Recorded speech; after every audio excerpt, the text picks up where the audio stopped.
폭염 관련해서 우리가 특보를 내잖아요. 근데 보니까 기상청에서 뭔가 이번에 기준을 바꿨더라고요. 어떻게 된 겁니까? 늘 그 특보는 날씨의 상황도 바뀌기 때문에 그 이제 지금의 현 상황에 우리가 적응을 해야 되는 기준값들이 바뀝니다. 그러니까 결국에는 이 특보라고 하는 거는 이 기상 특정한 기상 재해로 인해서 사람들의 인명을 우리가 보호하고 그리고 재난을 좀 막기 위해서 우리가 마련을 하는 거기 때문에 실질적으로 폭염에 대한 그런 기준이나 이런 피해들을 줄이게 하기 위해서 기준을 다르게 한 건데요.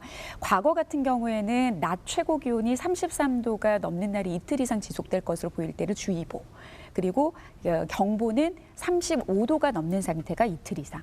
그러니까 정말 기온만으로 봤습니다. 그래서 과거에는 5월 달에도 폭염특보가 내려졌고요. 아까도 말씀드렸지만 사실 6월 달에 30도 넘어도요. 그늘에만 숨어도 견딜만 해요. 그러니까 사람이 죽는 정도 수준이 아닌데 5월에 내려준 이유는 사실은 굉장히 실효성이 없는 거죠. 굉장히 불필요한 거죠.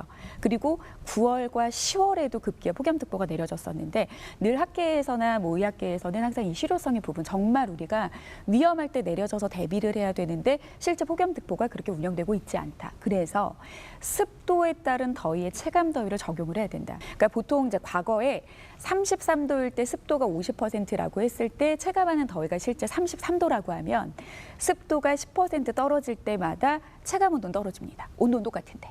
근데 습도가 10% 올라갈 때마다는 체감 더위는 올라가거든요. 그러니까 과거에는 어떠한 기준이어도 모두 다 폭염주의보였는데 이제는 습도가 20% 떨어진 날은 폭염주의보 안 내립니다. 이게 5월과 6월 혹은 여름이 다 끝난 뭐 9월, 10월에 내려질 수 있는 폭염주의보를 방지하는 거죠. 그리고 이제는 심지어는 33도가 안 됐는데도 불구하고 폭염주의보가 될 수도 있고요. 뭐 급기야는 경보도 될 수 있습니다. 그러니까 이렇게 되면은 정말 폭염으로 인해서 인명을 구해야 되는 그런 식의 폭염주의보가 이제 제대로 내려질 거고 불필요하게 내려졌던 그런 폭염주의보는 줄어들 거고요. 시기적인 횟수도 줄어들 거고 그리고 내륙과 해안 같은 경우에도 달라요. 해안은 바다가 열을 잡아두기 때문에 해안 지역의 폭염주의보는 과거에 내려졌던 것보다 횟수가 훨씬 더 많아질 수 있습니다. 그러면 우리나라가 지금 이제 폭염 위기 경보를 말씀하신 것처럼 단계를 나눠서 하고 있는데 올해 그러면 가장 높은 심각 단계까지 나올 수도 있어요? 충분히 나올 수 있죠. 일단 이제 폭염 같은 경우에는 어느 정도 상식을 뛰어넘는 그런 이제 온도, 정말 수치상으로 올라가느냐도 사실 중요한 부분인데 사실 더 중요하고 기록에 관여하는 거는 이런 폭염이 얼마나 오랫동안 나타나느냐. 그러니까 사실 이런 지금 폭염 위기경보 단계가 보통 관심, 주의, 경계, 심각 4단계로 구분이 되거든요. 그러니까 보통 이제 5월 20일부터 9월 30일까지가 이 폭염 대책 기간입니다. 그래서 관심 단계는 늘 상시적으로 내려져 있습니다. 그리고 여기에서 이제 앞서 말씀드렸던 주의보의 기준급이 이제 되고 또 이제 전국 18개 이상 지역에서 이제 같은 주의보급 기준의 그런 대상이 되면은 이제 관심에서 주의 단계로 한 단계 격상이 되고요. 그리고 경보급이 되고 또 이제 관련 관계 부처의 전문가들이 이거는 폭염으로 인해서 극심한 피해가 야기될 것으로 우려된다라고 주관적으로 판단을 하게 됐을 때도 경계 단계로 올라갈 수 있습니다. 그러니까 지난 2018년과 1994년이 거의 폭염의 기록적인 해였습니다. 그러니까 지역마다 좀 1, 2위 값을 엎치락뒤치락 하는데 그때 폭염이 이어졌던 일수를 따다 보면요. 서울의 경우에는 1994년보다 2018년은 거의 32일 동안 35도를 넘나드는 그런 더위가 정말 지속적으로 30일 넘게 이어졌습니다.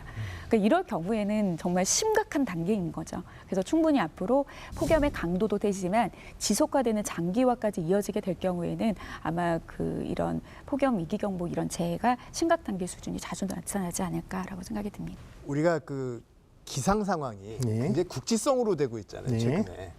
그럼 폭염의 경우는 이 지역을 어떻게 정의해서 그 경보를 정의하고 또 거기서 대책을 강구하나요?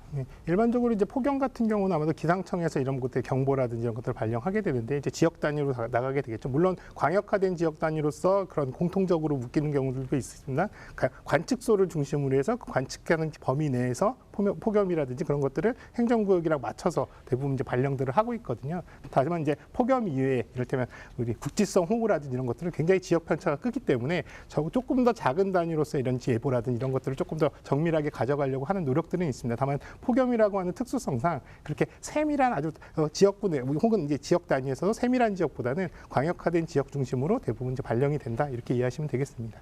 그리고 또 이제 기상청의 특보가 어떤 이제 재해, 자연 재해를 좀 방지하고자 하는 그런 용도인데 사실 주의보하고 경보하고 크게 두 단계로 나누는 것 자체에서도 앞서 이제 질문을 주신 것처럼 분명 지역적인 내성도 다를 거예요. 강원도 같은 경우는 추위에 강하지만 사실 더위엔 취약하거든요. 문도 마찬가지고요. 그런 것처럼 그래서 기상청은 많은 각 전문가들을 이제 모아서 해서 이제 2020년부터 이제 폭염과 한파에 준해서 지금 영양 예보를 하고 있는데요. 지금 이제 지역별로도 보기도 한데 이제 보건 분야에서는 일반인과 민간군을 구분을 하기도 하고요.